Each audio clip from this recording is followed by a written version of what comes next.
Honestly, I'm having real trouble, Mike, because I could go on for days. So I'm going to try and come to a close fairly soon.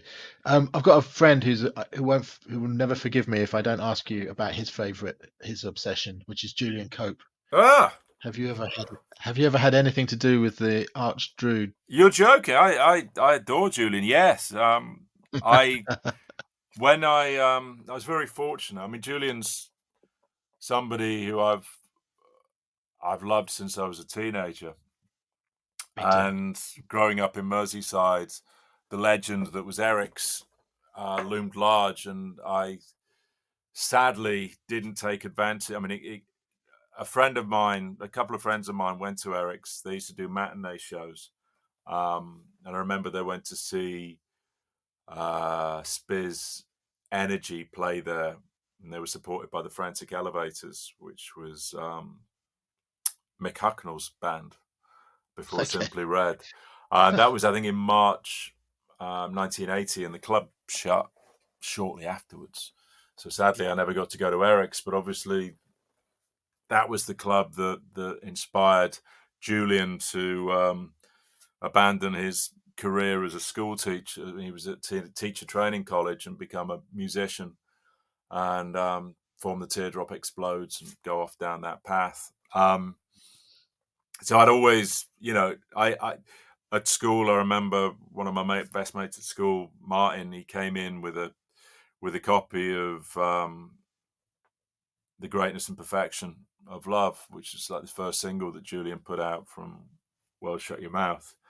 I'd just been blown away by it, and then the World Shut Your Mouth album and Fried were really big records when I was at university, and then going to see him live when he really got his career, and in there was that moment. Is that some St. Julian artists, they sort of just, thing. yeah, with St. Julian, he had that moment when commercial success and critical acclaim aligned beautifully, and he had that moment in the spotlight and sold some records, and it was a fabulous record, great live shows, but I don't think that ever sat comfortably on his shoulders, Yeah. and he moved away I, from it.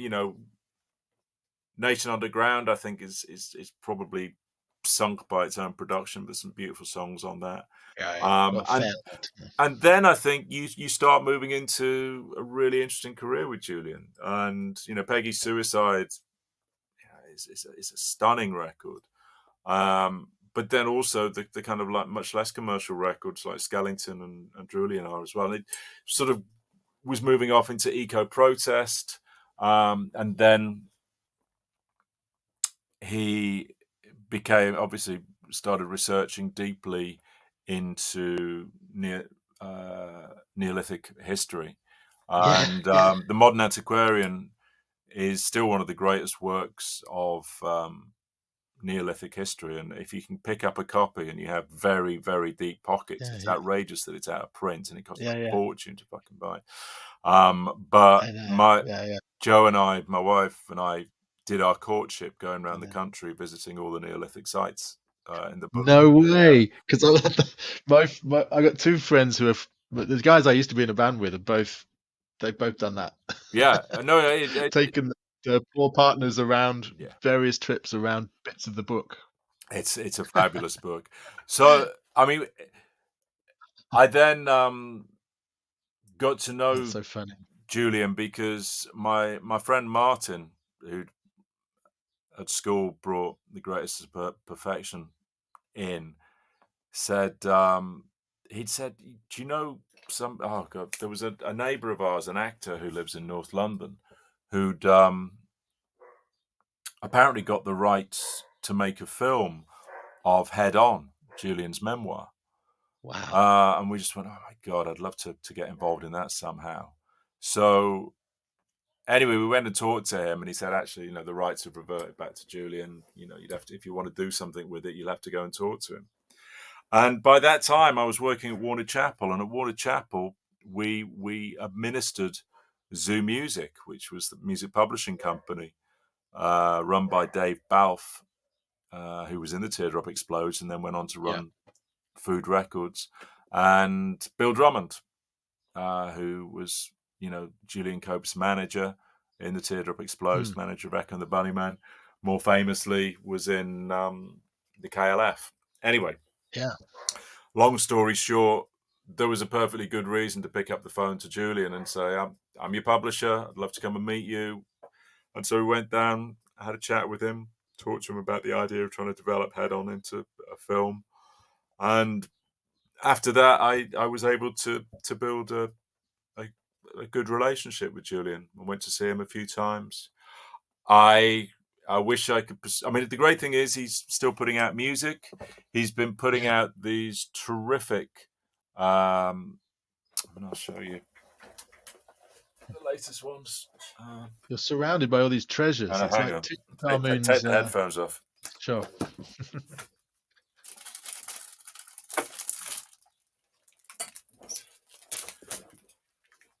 So this is the latest one. He does these things called Cope's Notes, which is a book. So it's a really lovely, like 4,500 word essay about how he wrote The Modern Antiquarian, along with a CD of brand new songs and theatre pieces inspired by megalithic culture. But that's what I mean. There's a lot of these. This is a particularly good one. It's the story of how World Shut Your Mouth was made, and again a CD of 11 songs, outtakes, demos from that era. This is a particularly fabulous one. I mean, it's him writing again about, this is like outtakes from Head On, and there's the legendary flying jacket that he used to wear. But yeah, I think Julian Cope is one of the greatest visionaries this country's ever produced. I absolutely adore the man, and I think it's a great shame he's not recognised more than he is. He's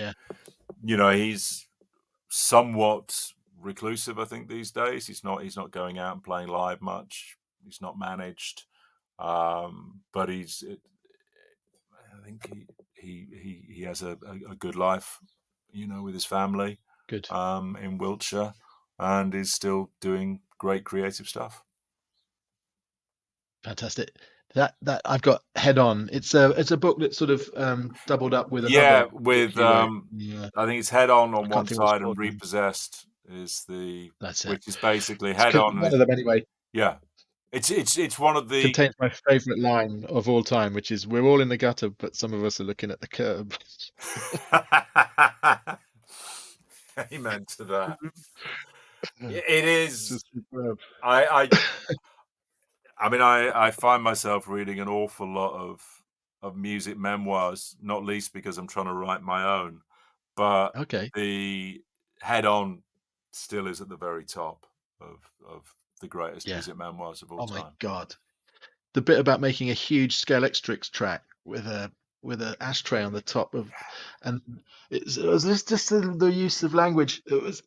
We would play a game with a police car where you would hide one of the car. Someone would hide a car. It said in tunnels or obscure parts of the track. And then someone else would drive around with the old 1970s police car Scale Extrix in the game that they called "Is There a Problem, Officer?" What's not to love? Oh, I just love him so much. Anyway, that's brilliant. Okay, I hope he can be tempted out to do some more shows. I was very. I mean, yeah, he hasn't done any since COVID. I think, unfortunately, he was doing a small tour to promote a new album in 2020, and that's the last time he's played live. You talked about relationships. You mentioned you've had very good relationships with lots of all your bands, but has there ever been any memorable fallings out?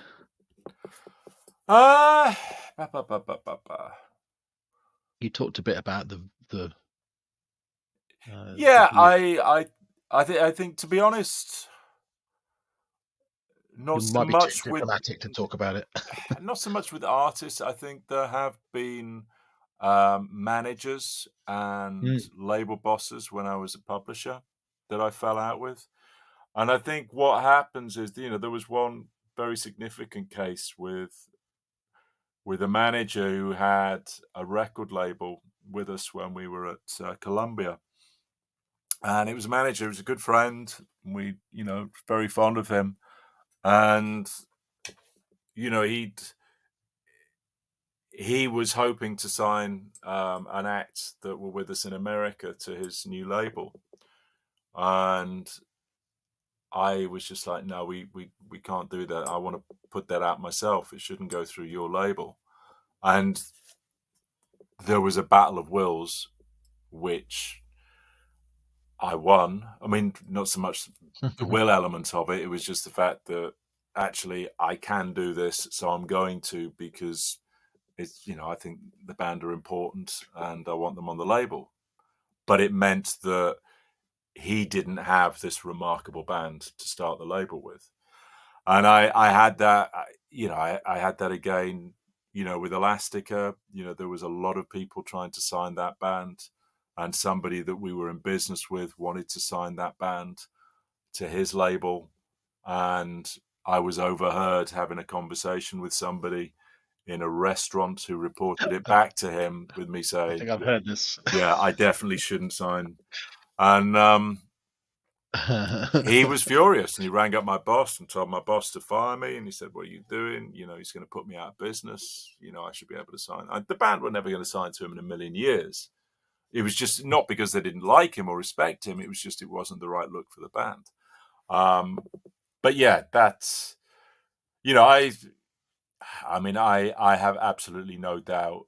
I have deeply infuriated artists over the years, particularly as a record company head.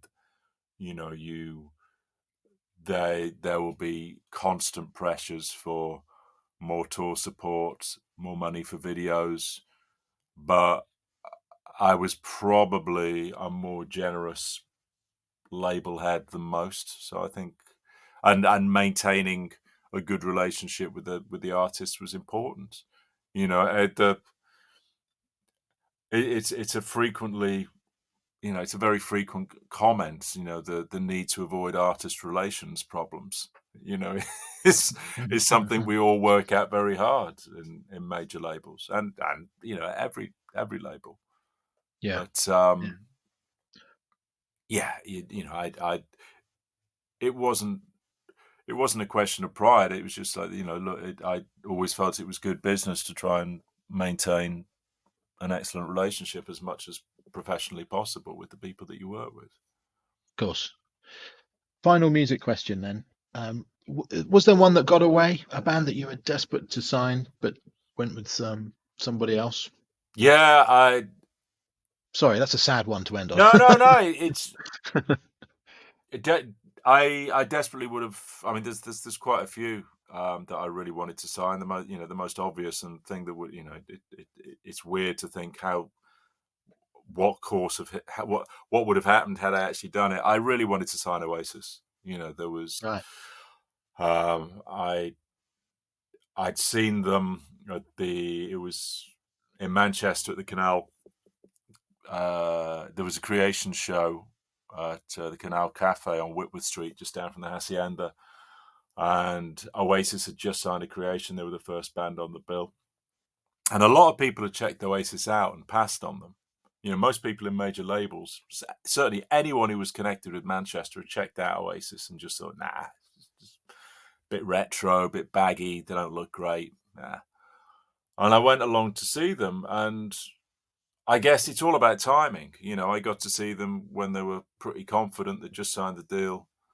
And I was blown away by Liam Gallagher. I thought Noel was a good songwriter. I thought Noel looked good. The other three lads, regular lads in a band. But the songs were great.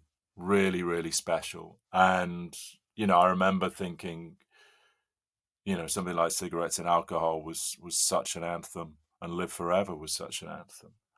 Yeah. And then I got back to London, spoke to Marcus, the manager. He sent me a 4-track that had Rock and Roll Star and Live Forever and Cigarettes and Alcohol on. and absolutely, it's just like this is really incredible. And I went to see them again.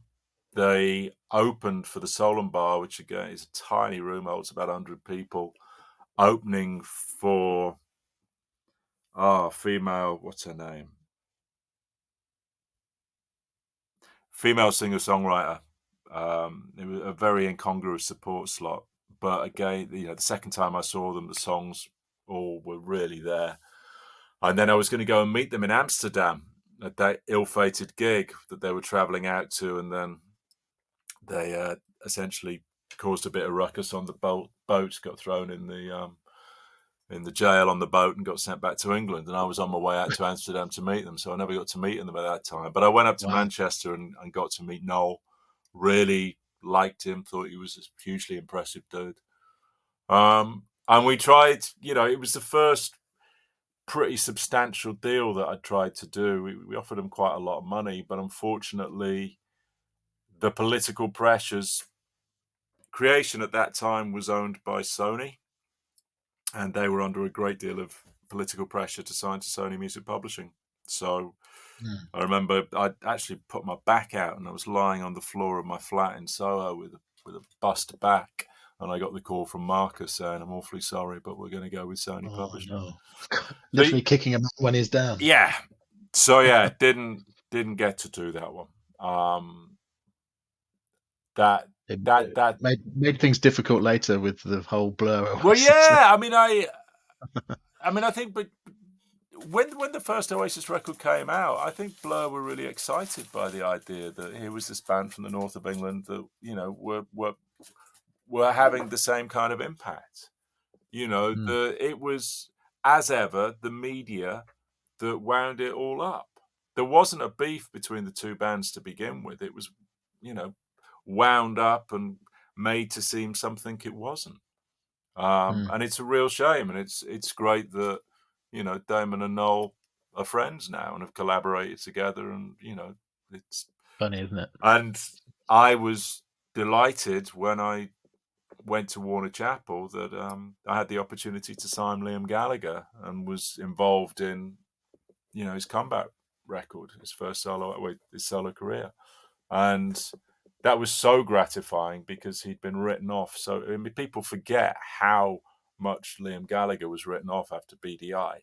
And it was so gratifying to watch his career come back to the point where he could play Nebworth again. Yeah. What's BDI, sorry? BDI was the band Liam formed after BDI. Oasis. Sorry, yes. I somehow, my brain heard BDI. Oh, yeah, sorry. Yeah. Well. So, yeah. You said you got a demo with Rock and Roll Star and a 4-track. Presumably, you must have some insanely valuable collection of demos. Yeah, I'm trying to see if I can find. That's the first.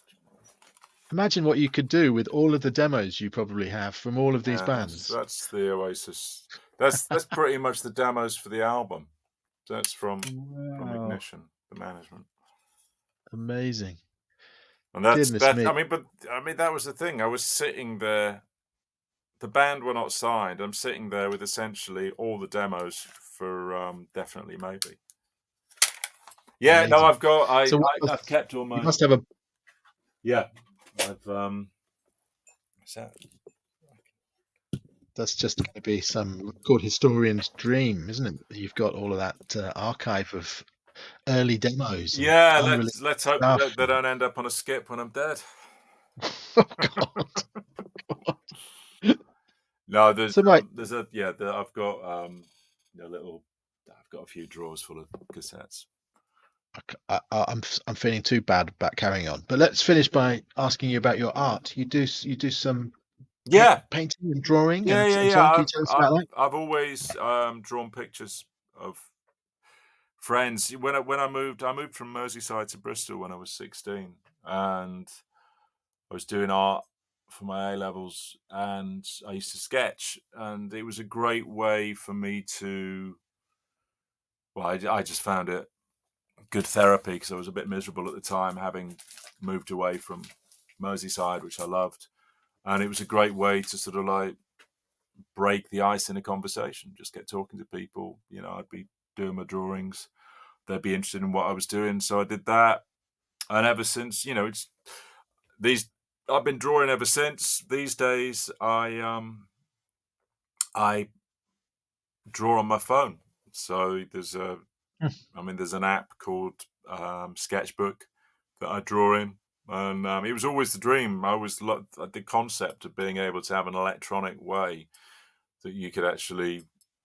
And initially, when I saw the thing that inspired, I was always really inspired by David Hockney. I loved his line drawings, and then I moved from like an A5 pad and a 2B pencil to then drawing with a stylus in my iPad, and now I just have my finger on a phone, and it's great. You can go to a gig. It's a lot easier to draw on a phone than a sketchbook because it's got backlit, so it's actually you can see what's going on. If you want to put color in, you can put color in. It's great. And you've had an exhibition and you've got it a book, have you? Yeah, I did an exhibition. I've had a few exhibitions. I did one in the city a few years ago with the Richard Goodall Gallery. I had a great one at Somerset House a few years back and did a book for that. A friend of mine wants to do something with me out in Spain, and if that works, we'll try and take that to England.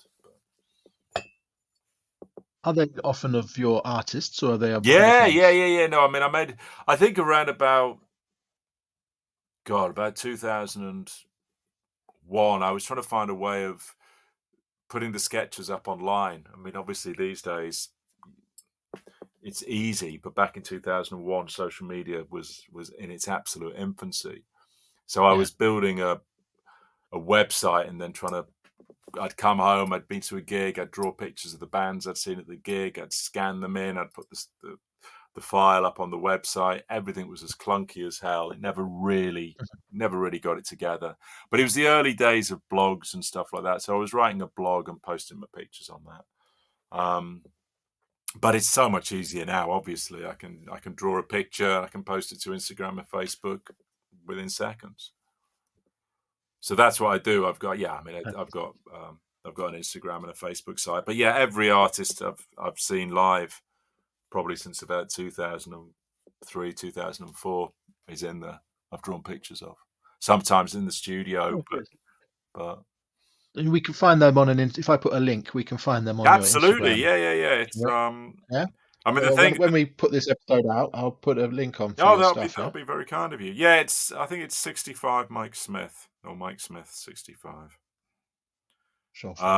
Brilliant. But yeah, you will also find a huge amount of records on there as well, because during lockdown, I've got a reasonably substantial vinyl collection that there was no longer going to be enough time in my life to listen to, and I wasn't listening to it enough. I tended to listen to music like most people on Spotify, and I just thought, well, why you get rid of your records or listen to them?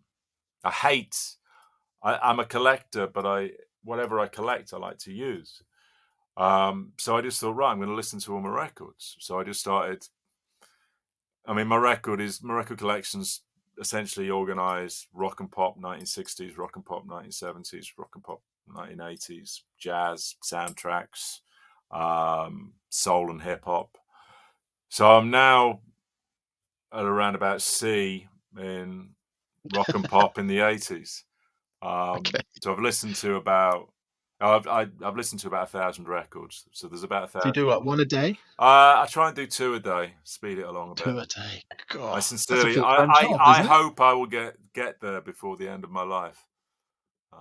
But it's so. What do you post it? You've listened to it, or do you make a little? I post it and write my impressions about it, and because it's also it's a voyage of discovery. I listened to 2 albums yesterday by Clan of Zymox. Do you know Clan of Zymox? Oh my God, yes, I do. So there you go. I was going to say, if you like Killing Joke, there's a good chance you'd be familiar with them. So like Dutch Darkwave. I would now. Dutch Darkwave band from the mid-80s. Signed to 2 albums. I didn't even know they were Dutch. They had a song called Clan of Zymox that I loved. Yeah. And because I love anything with a modulator, Yeah, like, absolutely. and I thought I just listened to that all day. I thought this is the greatest piece of music I've ever heard. I do not think it. I listened to, and when the internet came along, I you Google, I must remember, and I listened to it. I was like, oh my god. Yeah, it's very of its time. Yeah, yeah. It's, I mean, No, that's it. It's very I did much not the seek out a sound. download. Yeah, the sound of an alternative disco in 1985. Yeah, that period. Not as good as. It immediately made me want to listen to Godstar by Psychic TV, which was infinitely better. Much better, yes. Yeah. I know. I look back, actually, my taste, I think it's reasonable now. But it was great when it was my sister's records. But there was a period mid-80s when I should have been listening to the Smiths, um, but I was listening to Yeah, but terrible goth rubbish. And it's important that you do that and you go down those rabbit holes. You can't be expected to listen to Fela Kuti when you're 22 years old. These things need to come to you. I remember when I started as a talent scout, my friend Ben, who was a talent scout over at WEA, he used to have the NME top 100 albums of all time. This would have been about 88. So it was just like on the list, and we would work our way through the 100 records so that we could actually have a conversation about Trout Mask Replica or about what's going on. So we had a good understanding of the important records on Atlantic, on Elektra. We'd grown up on punk rock and on two tone, and we knew a bit about soul music, but it was a great way of getting in deep. But there were I definitely felt there were certain records. I wasn't ready to listen to Bob Dylan and Neil Young really at that point, and yeah, records come at different times of your life. It took me a long, my journey with jazz or with world music or with reggae has come much later than I my look my back at my relations with punk rock. yeah. There was a couple of gigs I went to in my teens. Well, I went to see the support band and had no interest in who was on later. Or I left. I remember going to see some gig somewhere way down in South London, very hard to get to, and I had no, and there was like the last train or something. I can't remember, but anyway, I went to see the Shaman, Oh yeah, but a very early, yeah, just before they hit it big, and but they were quite after they psychedelic. after they were psychedelic, Right. but before they had any hits. Yeah. So they had this kind of Christopher Mayhew Says, the drum machine, and so it was a bit dancey. It's about 89, Yeah. something like that. Yeah, I went anyway. I went to see them because that's what I liked at the time. And again, I wouldn't listen to that now. But as they were leaving, this other band that was on after them came on. But I was like, I've really got to go. I'd heard of them. Yeah. I think they were from Manchester. I'd heard of them, but I wasn't going to hang around. I got to go. It was the band of Holy Joy, the Jazz Butcher, the Shaman, and then this other band that were being quite hyped in the music papers at the time. 1989. Oh dear. South, yeah. And as I left, I remember just looking back. I was like, oh God, I can't wait. They were on so late. They were meant to come on at, but they were on like, I'd waited till nearly midnight, and I was definitely not going to be able to get home. I had to go to work the next day. And you know what I'm going to say, but this guy with maracas, I just saw this guy with maracas coming on as I left, and that was it. Yeah. Oh man, there's a lesson in that. So Mike, thank you ever so much. You've been super generous with your time. It's been absolutely fascinating. Really Thank you enjoyed very it, much. Martin. Thank you so much.